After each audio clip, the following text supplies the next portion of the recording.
Ang mga boxing fans ngayon ay nag-aabang kung sino ang Pinoy prospect na talagang palaban at ma-action ang mga laban. Isa na nga dito mga tol itong nagmula sa balwarte ni Manny Pacquiao sa General Santos City. Ito ay ang binansagang The Babyface dahil sa maamo nitong mukha. Ito ay si Joey Canoy mga tol. May 21 wins at 30 knockouts sa kanyang kartada at isang OPBF Light Flyweight Champion. Si Joey Canoy mga tol ay rank number 4 sa WBC, rank number 8 naman sa IBF at rank number 15 sa WBA at rank number 14 naman sa WBO na lumalaban sa minimum weight division na under ng Sanman Boxing Promotion. Itong kaliwiting si Canoy mga tol ay isa sa inabangan ngayon sa kanyang division na nagmula sa 4 na magkasunod na panalo kung saan ang lahat ay tinapos niya sa knockouts. Isa na nga sa kanyang biktima itong tiyuhin ni Naoya Inoue, ang kilabot na champion na Hapon na si Kenichi Horikawa na may 41 na panalo na sa kanyang karera. 24 dito ay sa pamamagitan ng knockouts. 3 beses itong lumaban si Canoy sa IBO World Title ngunit natalo ito sa pamamagitan ng desisyon sa laban na ginanap sa Africa. Si Canoy mga tol ang tumalo sa ating nag-iisang world champion ngayon na si Melvin Jerusalem. Matapos ang impresibong knockout na panalo ni Canoy dito sa Pilipinas, na imbitahan ito sa Japan upang sagupain itong Japanese champion na tiyuhin ng monster ng Japan na si Naoya Inoue. Lumipad ang team ni Canoy sa Japan upang sagupain itong champion na si Kenichi Horikawa. Isang malaking pagsubok ito mga tol sa ating Pinoy dahil itong si Horikawa ay veterano na sa 16 na laban at isang WBO Asia at OPBF champion. Para mga boxing fans, ating balikan kung paano ginulantang ni Canoy ang Japan nang pinatulog nito ang tiyuhin ni Naoya Inoue. Ang laban ng Canoy versus Horikawa mga tol ay para sa OPBF Light Flyweight title na naganap sa Ijon Arena sa Osaka, Japan. Sa mga gustong pumalpak mga tol, nirekomenda po ng inyong lingkod ang legit na betting site, ang 1xBet. May 5,000 bonus agad sa una nyong deposito. Nasa Pilipinas ka man o sa ibang bansa, napakadali lang mag-register. I-click nyo na lang ang link na nasa description at nakapin sa comment section. Gamitin nyo lang ang promo code na 1xA3TV upang ma-avail nyo ang 5,000 bonus sa una nyong deposito. Dito pwede kang tumaya sa paborito mong sports gaya ng boxing, PBA, NBA, MPBL at marami pang sports. Dito sa 1xBet mga tol, may 5,000 bonus ka na, napakadali pang mag-withdraw. Pwede mong gamitin ang Gcash, Paymaya, Crypto at dapat maging responsable lang po tayo sa pagbet. Sa pagbukas ng unang round mga tol, naging maingat ang dalawang boxers kung saan may knockout power ang bawat isa.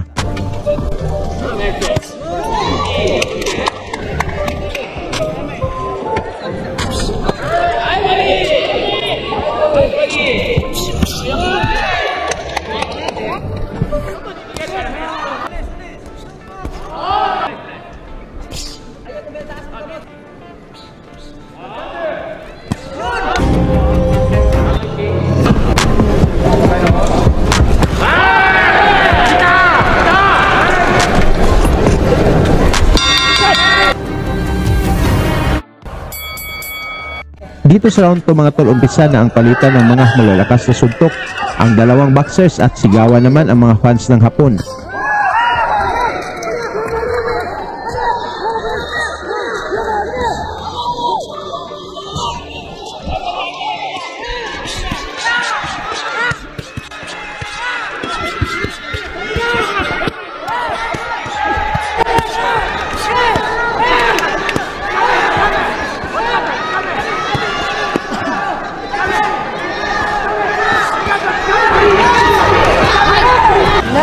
Ayaw pondo noy! Oh! Liyak pre, liyak! Ay, oo, wala siya na, wala na niya. Ay, Diyos ko. Ay!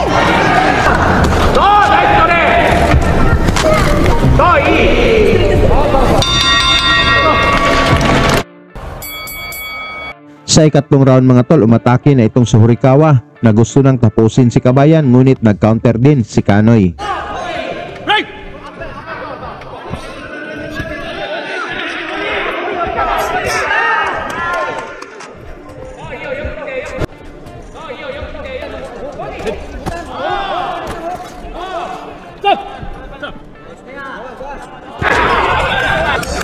Duhay noy! Duhay! Galaw!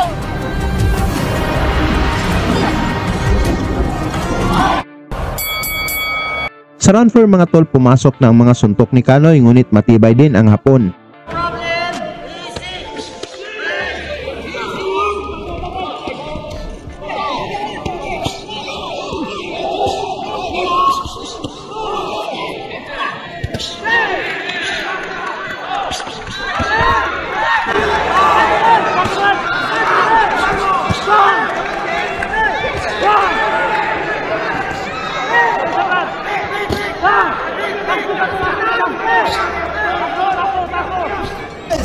counter, nice counter.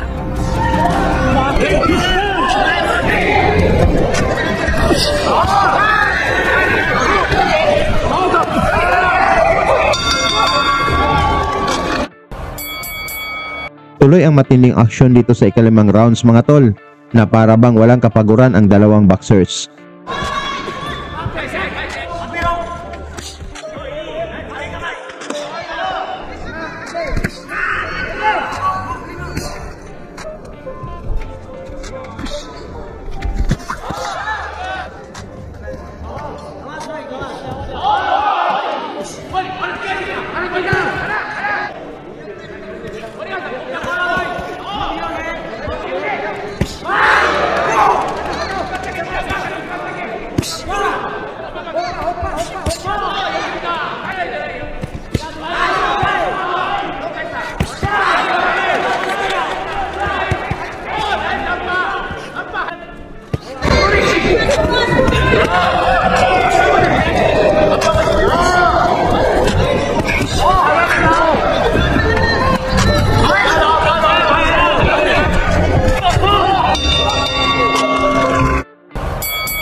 Sa round 6 mga tol, malalakas na suntok na ang tinanggap ng dalawang boksingero kung saan naghintay ang mga fans ng Hapon sa pagbagsak ng Pinoy.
Sa round 7 mga tol, mga solidong suntok na ang naipatama ni Kanoy, ngunit bumabato pa rin ang hometown boxer.